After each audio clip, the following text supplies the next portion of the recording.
दिल्लीतील स्फोटामध्ये 8 लोकांचा मृत्यू, एका व्यक्तीची ओळख पटली तर 20 जखमींवर उपचार सुरू। काल रात्री लाल किल्ल्याच्या समोर झाला होता स्फोट।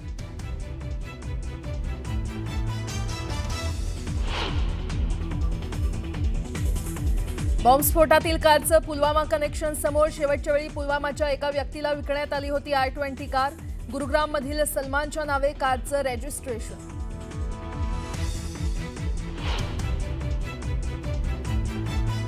दिल्ली ब्लास्टचा गुन्हा UAPAच्या आधारे होणार दाखल, सूत्रांची माहिती। NIAला देखील तपास सोपवला जाण्याची शक्यता। कार पार्किंगमध्ये लावणाऱ्या व्यक्तीचा शोध सुरू।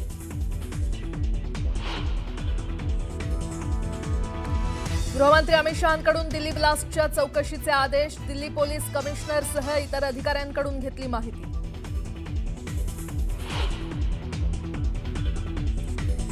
गृहमंत्री अमित शहांनी दिल्ली ब्लास्टच्या ठिकाणी जाऊन घेतला आढावा। उपस्थित पोलीस कमिशनरांनी आतापर्यंतच्या तपासाबद्दल दिली माहिती, तर शहांनी सकाळी 9:30 वाजता बोलावली आहे अधिकाऱ्यांची महत्त्वाची बैठक। दिल्ली ब्लास्टचं फरीदाबाद कनेक्शन असल्याचा दावा। डॉक्टर मुजम्मिल आणि डॉक्टर आदिलची तपास यंत्रणांकडून चौकशी। डॉक्टरच्या घरातून जप्त करण्यात आले होते 2900 किलो स्फोटकं।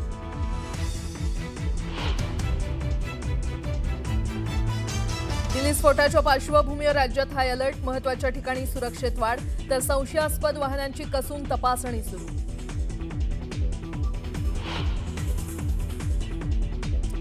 राज्यातील 29 महानगरपालिकांची आरक्षण सोडत आज होणार जाहीर। सकाळी 11 वाजता जाहीर होणाऱ्या सोडतीकडे दिग्गज इच्छुक उमेदवारांचं लक्ष।